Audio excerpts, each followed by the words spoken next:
uh, ESPN former general manager, high-level executive in the NFL, now broadcaster for ESPN. He's really high on the Washington Commanders. Yeah. Thinks that they're going to win the NFC. Thinks that the Eagles aren't really a threat. It's the Packers and the Buccaneers. Let's play the clip and we'll get your reaction. So how many teams are you taking over Washington in the NFC? The Packers and the Bucks, barely. Now, look, as it relates to Green Bay. No Eagles and Lions. You mean that's it? That's it. The Packers and the Tampa Bay Buccaneers? Yeah. Philadelphia? No. You just talk. Jaden Daniels is probably the best quarterback outside of Jordan Love in the NFC, and he had a whole offseason with Cliff Kingsbury. You add Deebo Samuel with the aforementioned Terry McLaurin. This is an offense that was already in the top five. They lost 55-23 in the NFC Championship game. Where the Eagles go? Where they went, that was ancient history. Look at all the defensive players that Philadelphia has lost. They're going to have at least 4 or 5 new stars. And when we get to a week from Thursday night and you have to put a Dory Jackson out for Darius Slay, and you also lose C.J. Gardner-Johnson. You're talking about the Philadelphia Eagles defense. I'm talking about Washington's defense. They give up 55 points. Right. So they added Javon Kinlaw, Von Miller, who doesn't have a lot left, but maybe they'll get 15 snaps a game. And they also drafted Trey Amos. So to me, their defense will be at least middle of the road. They're going to be a top 5 offense. So I think they're going to beat Philadelphia and win the division. I'm the one guy. Look, I like Jaden Daniels. I like what he showed, but I also believe in sophomore slumps. Yes. And I just think people are losing their minds on Jaden Daniels. I need to see more before I start putting him ahead of Jalen Hurts. And again, he may be a better quarterback, but in terms of winning and all that, I think the Commanders are overvalued here. Your reaction? I believe it or not, I think Stephen A. Smith nailed it. Philadelphia is not going gently into the night. And Jason, isn't this indirect, or maybe it's direct disrespect of Jalen Hurts?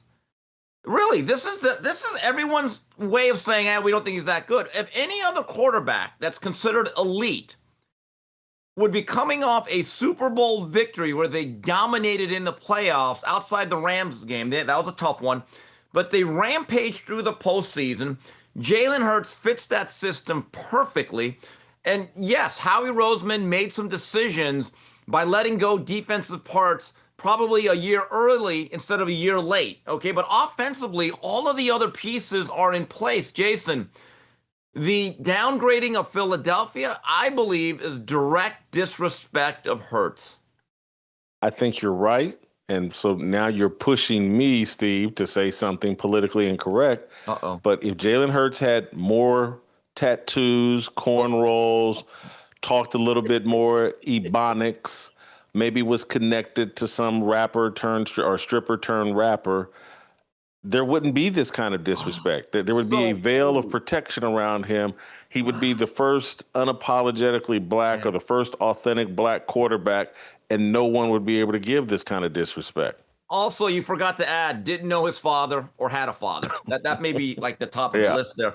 But you look at Philadelphia, Howie Roseman knows what he's doing. And yeah, they lost some key pieces up front defensively, right? But you still have an organization that knows what they're doing. I'm not saying they're going to win the Super Bowl, but to say that they are not a threat. Now, I agree with Tannenbaum. The Packers are a very young team with the young core. And if Jordan Love can stay healthy, I believe he's going to continue to ascend and be a perennial top 10 quarterback, and they got a new receiver out wide, Golden, to stretch the field. The Buccaneers are a team that I like. But Philadelphia, I don't believe they're going anywhere, Jason. They will be right in the thick of things come December.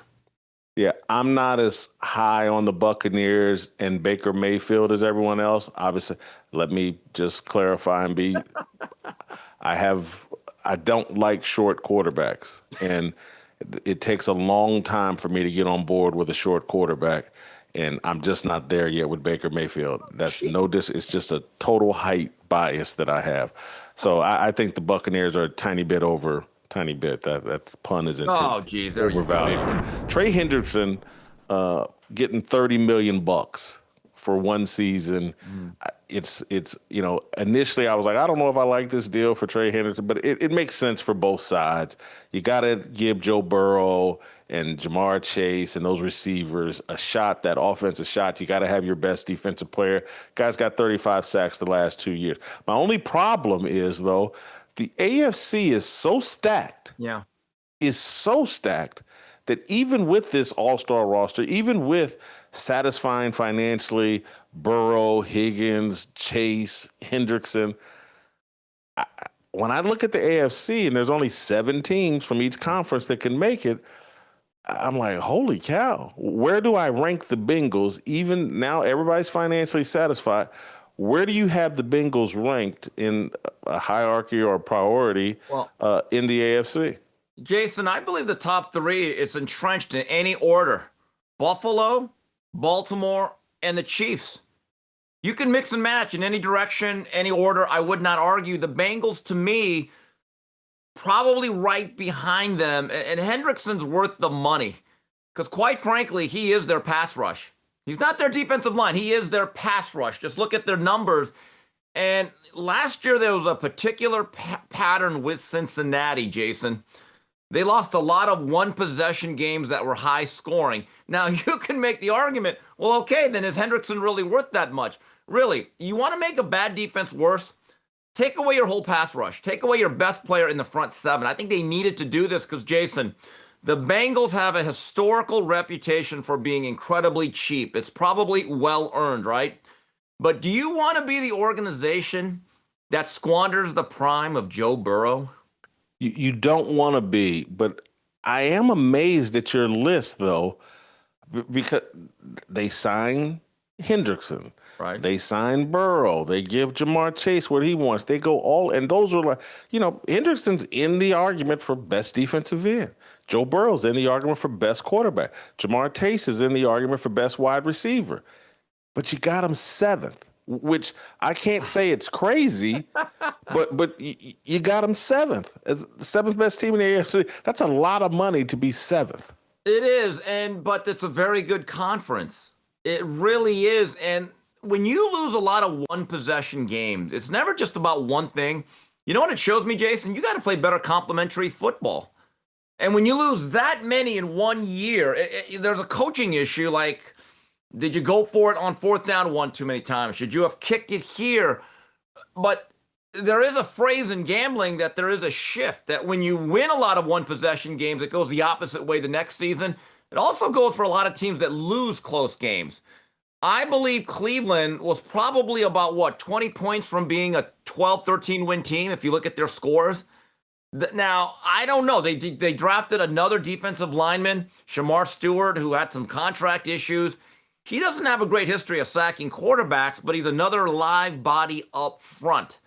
I believe this is not an indictment of me taking the Bengals 7th. What it really says is the AFC is stacked. No, quick. Let's put up my list. I got the Bills number 1. I got the Ravens 2. I got the Chiefs 3rd. Denver Broncos. I'm buying the hype on Sean Payton. And for a lot of this, for me, I got the Bengals 5th. And I'm high on the Pittsburgh Steelers. I think the Chargers are better than the Texans, but someone has to win the AFC South.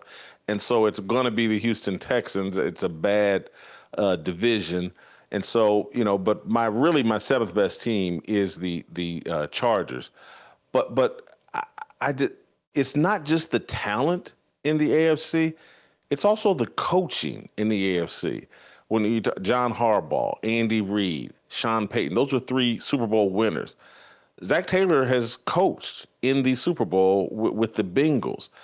Obviously, Mike Tomlin has won a Super Bowl. I'm a little bit higher on the Bengals, I guess, than you. Their backs are against the wall. Everybody knows that, hey, look, Joe Burrow and these guys we got to do it this year because Trey Henderson's probably going to be out of here. And so that's why I'm a little bit higher and wouldn't be surprised if maybe the Bengals figure out a way to win the division. It's crazy because that's a really super competitive division. But, the the AFC is wow, just how good it is and how much better it is than the NFC. And Jason, you're forgetting the other Harbaugh who came within, 4 yards of winning a Super Bowl and a national championship. Made the playoffs last year with the Chargers. Now, the Rashawn Slater injury is a blow. Because if he would have been healthy, him and Alt would have been pillars at tackle. But they're going to grind people. They're gonna ground and pound people. They're going to control the clock. And one of these years, Herbert is going to be a better 4-minute quarterback than he has been. He puts up great numbers for 58 minutes. It's those other 2 minutes in close games where he comes up a little bit short.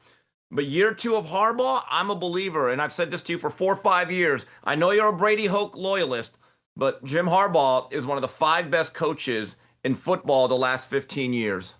If you remove my Brady Hoke bias and the jokes I like to crack, I would agree with you as it relates to Jim Harbaugh.